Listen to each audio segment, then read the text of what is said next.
Olá, alunos do curso de Licenciatura em Ciências Biológicas do IFMG, da UAB. Então, nós vamos iniciar nossa segunda aula da disciplina Biotecnologia. Na aula passada, nós falamos do DNA recombinante e hoje nós vamos falar de organismos geneticamente modificados, vamos falar de clonagem e aí nós vamos abordar também um pouco de células-tronco que cai na abordagem da biotecnologia. Iniciando, organismos geneticamente modificados é um termo que abrange todos os organismos, plantas, animais, bactérias, micro-organismos, que são criados em laboratórios a partir de técnicas de engenharia genética e da tecnologia do DNA recombinante. Então, nós temos aqui um doador que ele tem uma característica que é desejada. Então, olha, essa aqui é a característica desejada. Lembrando que a característica, ela tem a sua informação genética. Essa informação está no DNA do indivíduo. Então, o que nós podemos fazer? Retirar essa informação genética desse indivíduo, né? E aí eu tenho, sim, a característica desejada aqui. E aí eu posso inserir essa característica numa variedade comercial, né? Para que essa variedade tenha uma característica específica que vai melhorar a resistência, a produtividade, que vai modificar aquele indivíduo. Então, consequentemente, eu tenho uma variedade nova aqui na frente e essa variedade nova, ela passa a ter aquela característica desejada. Então, quando nós usamos a tecnologia do DNA recombinante, que nós estudamos na aula passada, as técnicas da engenharia genética para criar plantas, animais ou micro-organismos modificados, nós chamamos isso de organismos geneticamente modificados. E no Brasil, nós temos uma lei específica que trata do assunto, que é a Lei de Biossegurança.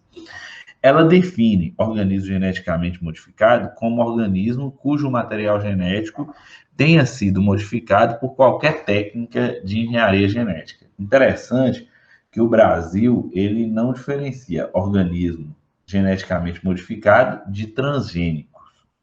De forma conceitual, o organismo geneticamente modificado é aquele organismo que você vai inserir um gene ou mais genes, e esses genes são oriundos de indivíduos da mesma espécie. Quando nós inserimos genes ou gene de indivíduos oriundos de espécies diferentes, aí nós chamamos isso de transgênico, tá bem? Mas como a Lei de Biossegurança do Brasil não cita transgênicos, então a gente usa organismo geneticamente modificado e transgênico na mesma definição aí na Lei de Biossegurança. Os organismos geneticamente modificados e os transgênicos, eu coloquei aqui alguns exemplos. O primeiro ali, o tomate, que é o tomate FS, que esse tomate, ele é um organismo geneticamente modificado, por quê? Porque retira-se genes desse tomate, promove a inversão e insere novamente nesse tomate. E aí esse tomate, ele passa a demorar mais o seu período de maturação. E por que isso é importante? Porque o tomate demorando mais o seu período de maturação, automaticamente eu vou ganhar maior tempo de prateleira com esse tomate. Então, para aquele produtor que precisa transportar o tomate, quanto mais ele demorar de amadurecer, melhor para não perder esse tomate no transporte. No B ali eu tenho uma soja, que é a soja RR. Essa soja, ela é interessante porque insere um gene nela, e aí ela é um transgênico, que insere um gene oriundo de bactéria nela, e esse gene dá resistência para ela ao glifosato. O glifosato é uma substância muito presente em herbicidas. Então, essa soja ela fica resistente a herbicida. Isso quer dizer que o produtor pode usar esses herbicidas que não vai ter dano nessa soja. Então, é uma soja que ela recebeu um gene, que ela produz uma substância que gera resistência ao glifosato, que é o princípio ativo aí de alguns herbicidas, também. E ali no C nós temos as Escherichia coli, que são bactérias aí que são muito usadas para formar as bibliotecas genômicas com os genes de interesse aí e de trabalho. Então, só compreendendo, o tomate ali seria um organismo geneticamente modificado, porque nós vamos inverter sequências da mesma espécie para ganhar esse tempo de prateleira, mas a soja ali, aí eu estou falando de um transgênico mesmo. Por quê? Porque ele recebeu um gene de uma outra espécie. No Brasil, como a lei de biossegurança não trabalha com o termo transgênico, então nós usamos como sinônimo de organismo geneticamente modificado. Como obter uma planta transgênica? A primeira coisa que nós precisamos é dessas bibliotecas genômicas que contêm esses genes de interesse. Então, nós vamos fazer muito daquilo que nós estudamos na nossa aula passada. Então, nós temos aqui o plasmídio, né?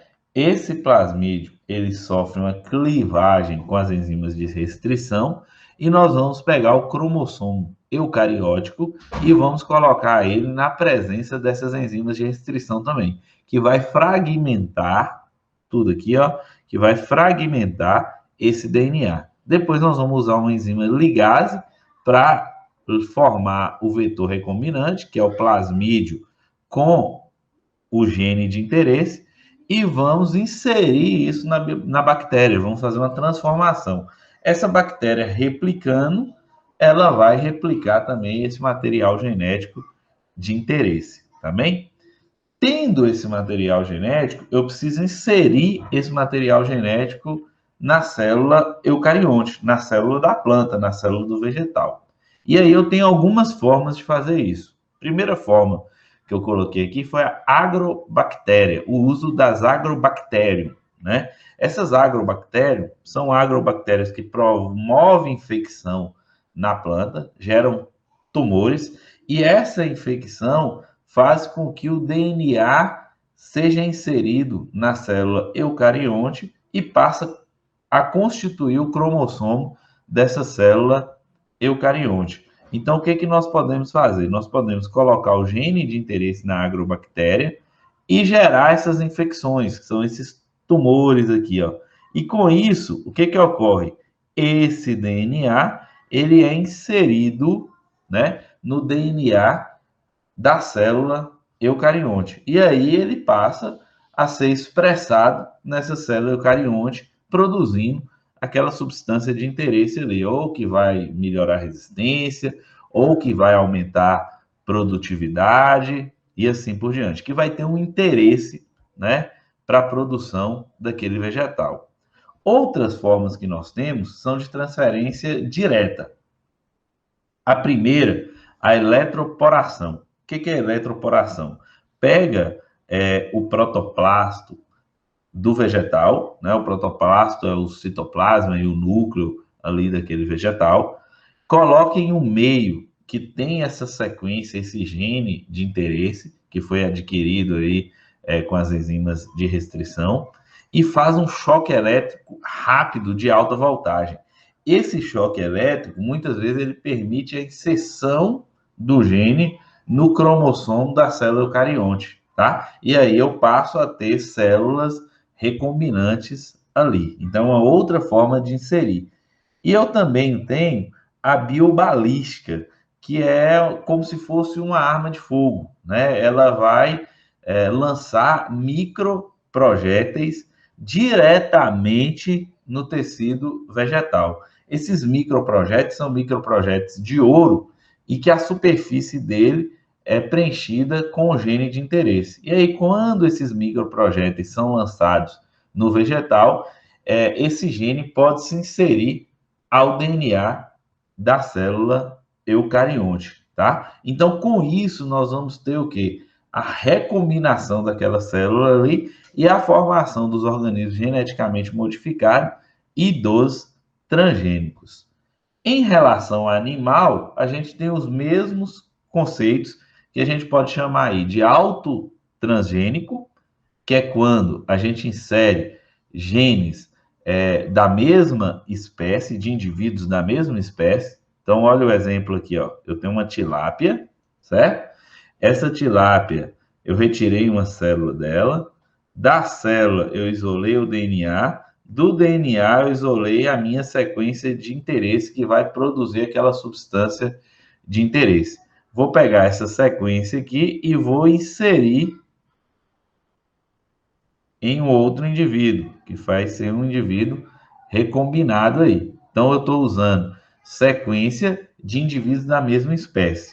No halo transgênico, que está aqui embaixo, é a mesma coisa, mas eu vou inserir, né, sequência de interesse de indivíduos, ó, de outra espécie, tá? Aí, quando é de outra espécie, nós chamamos de halo transgênico, tá bom? Os alimentos transgênicos, eles são marcados aí por esse T, né? A legislação brasileira determina isso, que em uma percentagem muito pequena, de até 1% de componentes transgênicos ali, o alimento ele venha com o símbolo para que o consumidor saiba que ele está alimentando ali, que ele está fazendo uso de um alimento transgênicos. E aí existe um debate mundial e nacional em torno dos alimentos transgênicos. Tem países que a legislação não obriga a identificar isso para o consumidor, tem países que a percentagem é maior e tem países que seguem a legislação de biossegurança brasileira também, o mesmo padrão da legislação brasileira. O Brasil vem crescendo muito, então esse gráfico é só para mostrar o crescimento ali, ó, da soja, do algodão e do milho transgênico. Então, você pegar ali 2006, 2008, você tinha muito pouco milho transgênico, né? Hoje você tem, ó lá, 86,7% de milho transgênico. Então, há um crescimento muito grande da produção dessas culturas transgênicas devido à facilidade, né, e aumentar muito a produtividade por causa dessas sequências de interesse aí, que gera resistência, que gera maior produtividade dessas culturas. Aqui alguns alimentos transgênicos, então veja lá, ó, eu tenho aqui ó, o fubá, ó, marcado aqui, ó, o Tzinho de transgênico, o amido de milho, né, quer dizer que tem uso de milho transgênico aqui, né? O óleo de soja, aqui a soja, né? Usa o óleo de soja, e aqui é o transgênico. Então, esse símbolozinho aqui determina para o consumidor que ali tem alimento transgênico. E por que que isso é importante para o consumidor? Porque existe um debate, né? Existe um debate sobre o uso desses alimentos transgênicos.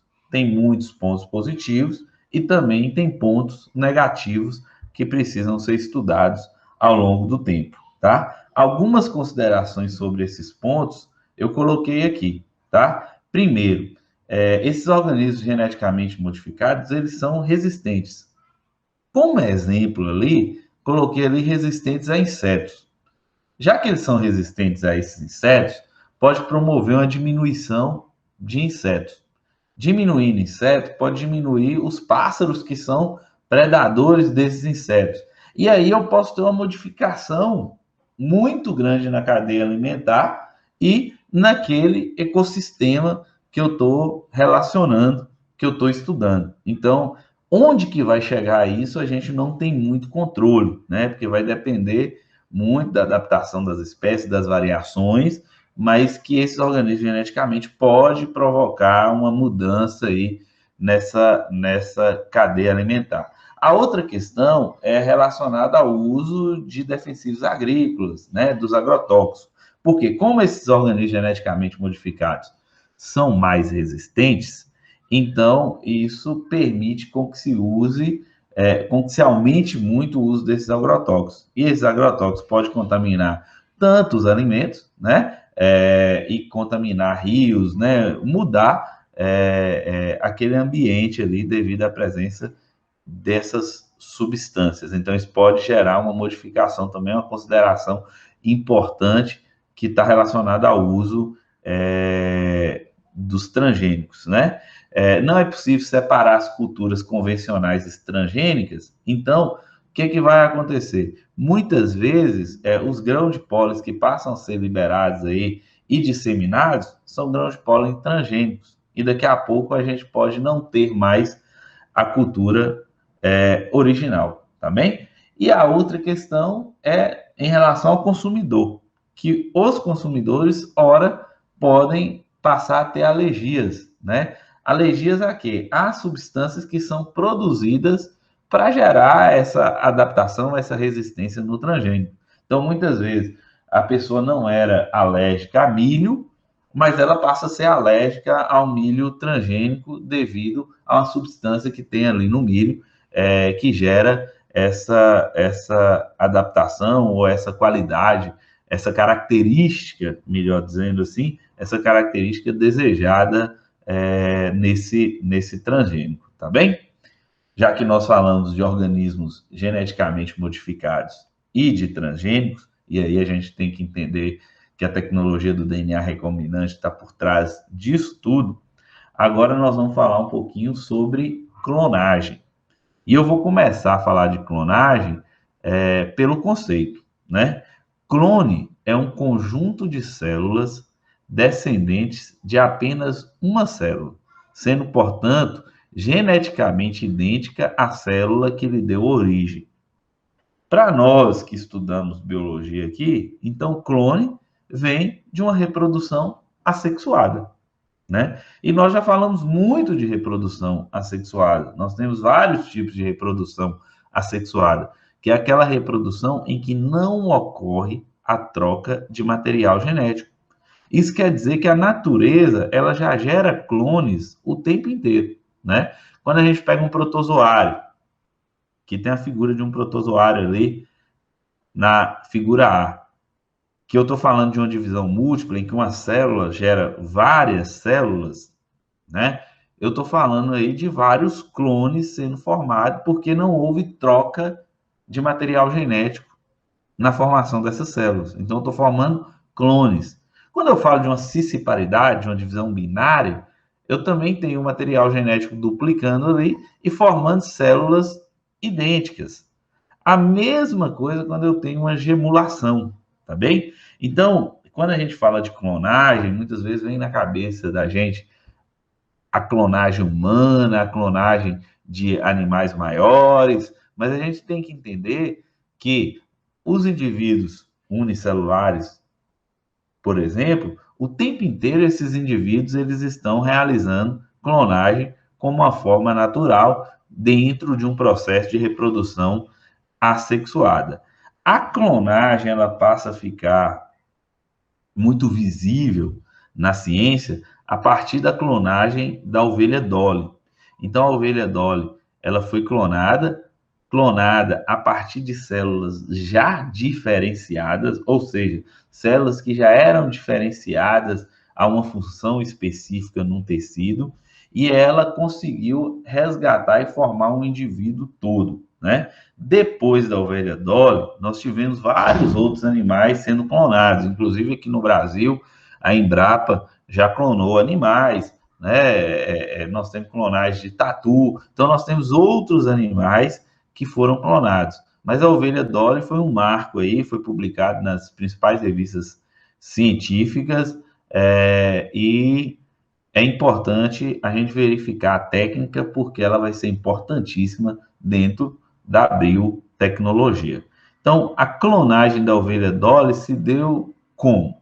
Primeiro, eu tinha uma ovelha aqui, essa ovelha aqui de uma pelagem branca, né? E aqui eu tenho essa ovelha aqui, que é essa ovelha mais escura. Então, o que aconteceu? Eu retirei o óvulo dessa ovelha aqui, ó. Retirei o óvulo, tá aqui. Desse óvulo, eu fiz uma remoção do núcleo. Então, ela ficou aqui, ó, sem núcleo. Ficou um óvulo anuclear, ó. Um óvulo sem núcleo. Tudo bem? Então, esse óvulo sem núcleo, nós vamos ter que realizar uma eletrofusão para que ele passe a ter núcleo. Só que o núcleo não veio, né, dessa ovelha. O núcleo veio de uma ovelha fine, que é essa ovelha mais escura aqui. E de onde? De uma célula mamária. Então, pegou uma célula já diferenciada, uma célula já específica, e retirou o núcleo. Então, o DNA saiu desse núcleo dessa célula mamária e colocou esse núcleo naquele óvulo anuclear. Então, realiza uma eletrofusão e aí agora eu tenho uma célula reconstruída, né, com o núcleo que veio através de uma eletrofusão, ok? Então essa célula ela passa a se dividir por mitose, veja bem, ó, então forma várias células e esse embrião é colocado, ó, numa barriga de aluguel, certo? Coloca o embrião lá. Na hora da gestação, a ovelha Dolly, então, é clone daquela ovelha que foi retirado o núcleo, né? Por quê? Porque a informação genética estava ali no núcleo. Essa clonagem, pessoal, nós chamamos de clonagem reprodutiva, tá? Porque está reproduzindo um novo indivíduo aí e um indivíduo clonado que tem as mesmas características daquele indivíduo que foi retirado o núcleo dele, porque a informação genética, o DNA, está presente dentro do núcleo.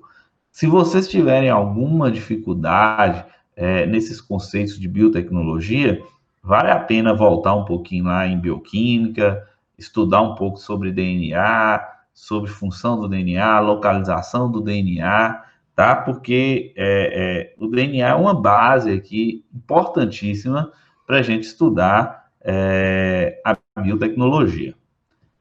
Além da clonagem reprodutiva, nós temos também a clonagem terapêutica. Porém, a clonagem reprodutiva, ela tem alguns pontos que vale a pena a gente considerar aqui. Primeiro, a maior parte dos clones morre no início da gestação. Isso muitas vezes é devido à necessidade de reprogramação desse DNA, que já era um DNA diferenciado, que já era uma célula diferenciada, que passa a ter que se indiferenciar para que ela possa transformar e formar todas as outras células, tá? Os animais clonados, muitas vezes, eles têm defeitos e anormalidades semelhantes, tá bom? Isso depende muito do nível, tá, de diferenciação dessa célula que vai ser retirado o núcleo, tá bem? E essas anormalidades aí, como eu falei, normalmente é por reprogramação desse genoma, ok? Então, esses pontos são importantes e é importante a gente sempre verificar isso dentro da clonagem reprodutiva. O que seria a clonagem terapêutica? A clonagem terapêutica é eu pegar um óvulo, né? Esse óvulo sem núcleo, e realizar uma fusão da mesma forma que nós fizemos e colocar o núcleo de uma célula de um indivíduo dentro desse óvulo.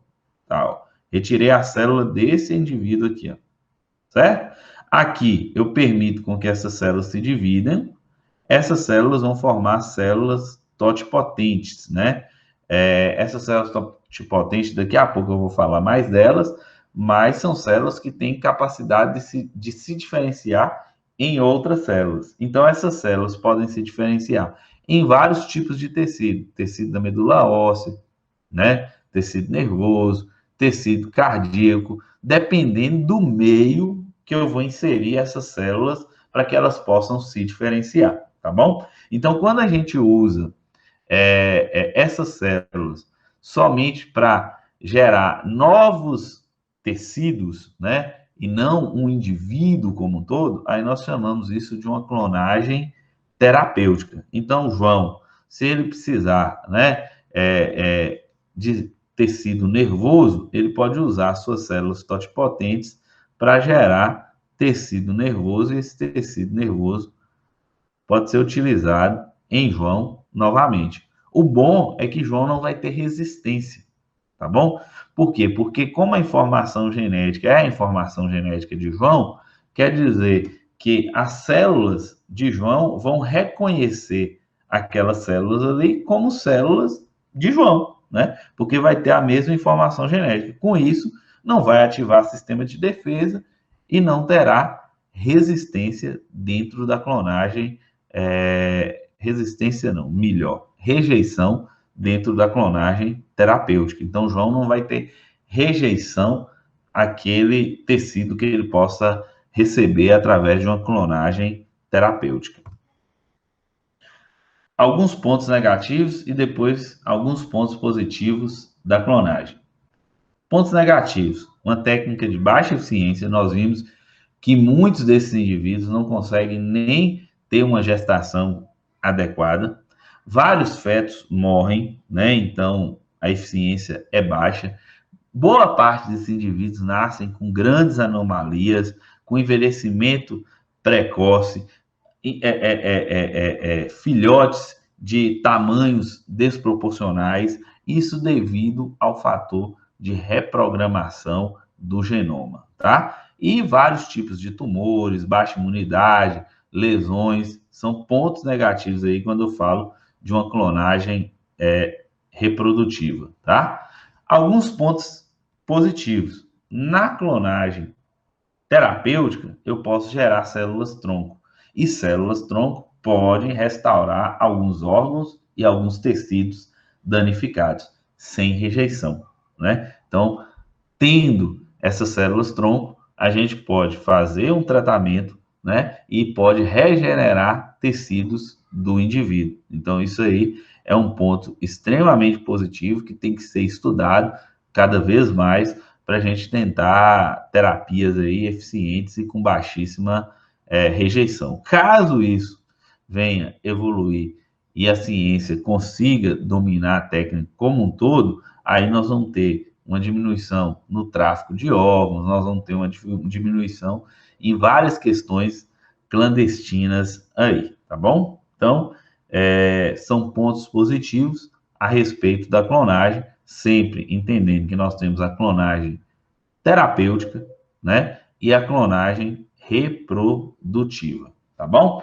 E aí eu falei para vocês de célula-tronco, tá? A célula-tronco que é muito debatido aí, né, no dia a dia, o uso ou não das células-tronco. O que são essas células-tronco? São células primitivas produzidas durante os estágios iniciais de desenvolvimento dos organismos e que dão origem a todos os outros tipos de célula. Então, lembrando lá da embriologia, na embriologia nós temos os blastocitos e lá nos blastocitos nós temos essas células aqui que são as células tronco.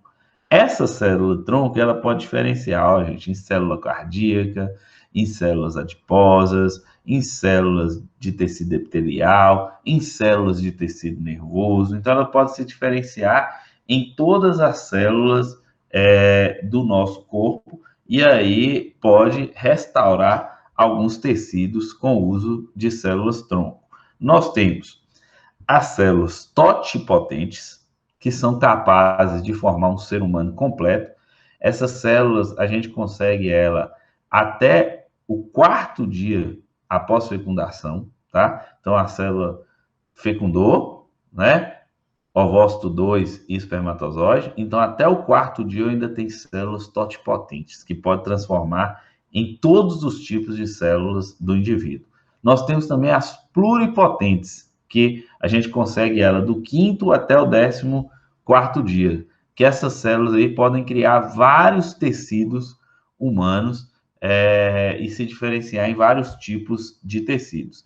E as células também conhecidas como células multipotentes. Então, isso depende, pessoal, do grau, tá bom? Do grau de especialização daquela célula-tronco. Ou seja, quanto mais especializada ela for, menor é o grau de diferenciação dela depois, tá bom? E essas células multipotentes aí, nós temos as células-tronco adultas, que cada tecido tem algumas células-tronco que conseguem se diferenciar em células somente daquele tecido. Não dá para não pegar uma célula-tronco adulta do sistema nervoso e colocar ela para diferenciar em células de sistema muscular, tá? De tecido muscular. Então, aí já são as células multipotentes, potentes as células-tronco multipotentes, que são células-tronco adultas, tá bem? Então, aqui, ó, como os cientistas querem usar células-tronco, como vem se desenvolvido os estudos. Então, as células-troncos aí, ó, podem ser usadas no tratamento, né, de doenças que ocorrem relacionadas ao sistema nervoso, porque aí você pode ter células-tronco que conseguem diferenciar em células do tecido nervoso, né? Em tecidos como do coração, tudo isso usando essa terapia, né? Essa clonagem terapêutica ou uso das células-tronco pluripotentes, tá? Essas células podem ser usadas no desenvolvimento de vários tecidos aí, como está sendo abordado aqui. E a gente tem também o estudo da célula-tronco adulta, tá ok? Por quê? Porque vários tecidos do organismo, como medula óssea, cordão umbilical, também possuem células-tronco. Essas, no entanto, têm a capacidade limitada de diferenciação, aquilo que eu falei, elas diferenciam nas células dos seus tecidos, tá bem? E essas células podem ser usadas aí para terapia, e hoje nós temos muitos estudos aí nessa linha, tá? Uma grande objeção é que quando a gente vai trabalhar com essas células-tronco que não são adultas, isso aí tem que provocar a morte do embrião, né? Então é como se você tivesse tirando uma vida ali para obter células-tronco até, né, o 14º dia. Aqui um pouco sobre essa evolução da biotecnologia, então tudo que nós falamos aí vem evoluindo muito, né? E aí a biotecnologia lá, ó, no ano de 1919, o engenheiro agrônomo, né, definiu o termo biotecnologia. E hoje, no ano de 2020, nós já estamos falando de biotecnologia com o uso do PCR, com o uso de várias técnicas aí para enfrentar o coronavírus.